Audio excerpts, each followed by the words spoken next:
दरवाजे की घंटी बजी तो वृंदा ने सोचा कौन होगा इस वक्त। घड़ी में 8 बज रहे थे। पैरों में जल्दी से चप्पलें फंसा कर चलते चलते पहनने की कोशिश करते हुए दरवाजा खोला तो सामने मानव खड़ा था। ओह तुम, धीरे से कहकर रास्ता छोड़ दिया। अचानक कमरे में गहरा सन्नाटा पसर गया था। टेबल पर रखे गिलास में पानी भरते हुए पूछा, कैसे आना हुआ?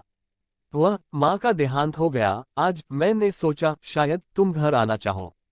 वृंदा के हाथ थमे से रह गए। ओह आई एम सॉरी कहकर पलकें झुका ली। आंखों में आंसू भर आए थे। फिर से एक लंबी चुप्पी पसर गई थी। तो कल मैं इंतजार करूंगा कहकर मानव उठा और दरवाजे तक पहुंचकर फिर मुड़ा। I will wait for you. Vrinda ने हामी में सिर हिलाते हुए नजरें झुका ली। मानव के सीढ़ियां उतरने की आवाज धीरे धीरे दूर हो गई तो वृंदा ने दरवाजा बंद कर लिया और आकर सोफे पर ही लेट गई। उसकी आंखें अब भी नम थीं। 9 वर्ष बीत गए। वृंदा ने गहरी सांस ली। खाने का वक्त हो गया, मगर भूख न जाने कहाँ चली गई थी। अपार्टमेंट की बत्तियां बुझा धीमी रोशनी में बालकनी में आ खड़ी हुई। तेज रफ्तार से दौड़ती गाड़ियां मानो एक दूसरे का पीछा कर रही हों।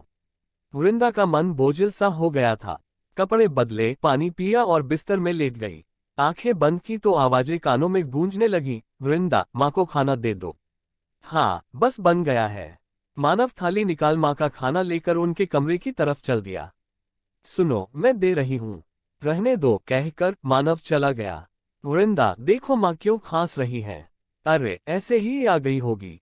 मानव ने दवा निकाली और माँ के कमरे में चला गया। वृंदा सुबह भाग भाग कर काम निपटा रही थी। मानव के ऑफिस का वक्त हो रहा था।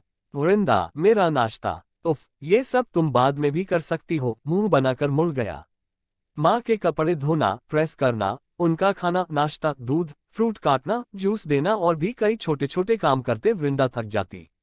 शाम को मानव घर लौटा। तुम माँ का ख्याल नहीं रखती, बूढ़ी है, वे सब कामवाली पर छोड़ रखा है। सुनकर वृंदा अवाक रह गई। गुस्सा आने लगा था उसे। मानव और उसके बीच जो मीठा सा प्रेम था वह मर सा गया था। क्या ये वही आदमी है जो जरा सा रूठते ही मनाने लगता था? मेरी छोटी छोटी बातों का भी ध्यान रखता था। अब माँ के सिवा उसे कुछ नजर ही नहीं आता। माँ पर भी गुस्सा आने लगा था कि इतना करने के बावजूद कभी कोई आशीर्वाद या तारीफ का शब्द उनके मुंह से न निकलता। फिर भी मानव पर प्यार आ जाता बार बार। शायद वृंदा का प्रेम मोह में बदल गया था। खुद पर गुस्सा आ रहा था।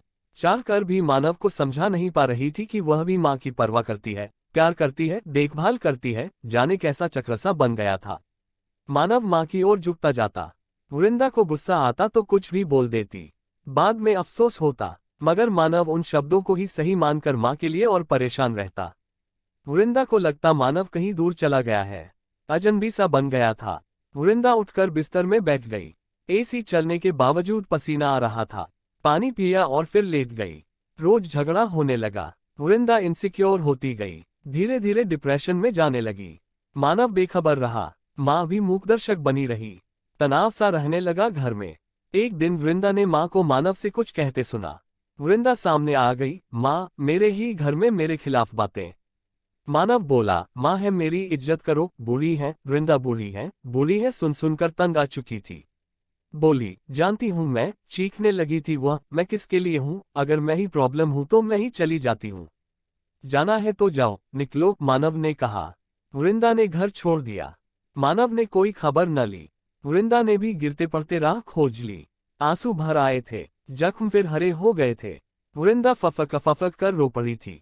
सुबह मानव के घर में माँ का क्रियाकर्म चलता रहा। मानव सफेद कुर्ता पाजामा पहने नजरों के सामने से गुजरता रहा। कितना जाना पहचाना सा था सब कुछ। वृंदा भी हाथ बटाती रही। 15 दिन बीत गए। मानव एक बार फिर उसके दरवाजे पर खड़ा था। वृंदा, घर लौट आओ, अब तो माँ नहीं रही। वृंदा ने मानव की ओर देखा। मानव, तुम आज तक समझ ही नहीं पाए।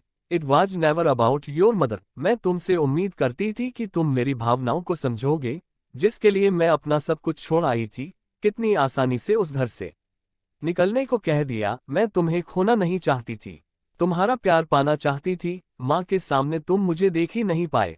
मैंने खुद को तुम्हारे प्रेम में खो दिया था। अच्छा किया जो तुमने मुझे बेसहारा छोड़ दिया। मैंने अपने पैरों पर खड़ा होना सीख लिया, अपना आत्मविश्वास पा लिया। अब जो पाया है उसे फिर नहीं खोना चाहती। अच्छा होगा तुम फिर यहाँ ना आओ। मानव धीरे से उठा और बोझिल कदमों से चलता हुआ दरवाजे से निकल गया। वृंदा ने दरवाजा बंद किया और बंद हो गई वे आवाजें जो उसका पीछा करती रहीं। वे मोह के धागे जो उसे बांधे हुए थे और कमजोर बना रहे थे आज तोड़ दिए थे और एक नए अध्याय की शुरुआत की थी।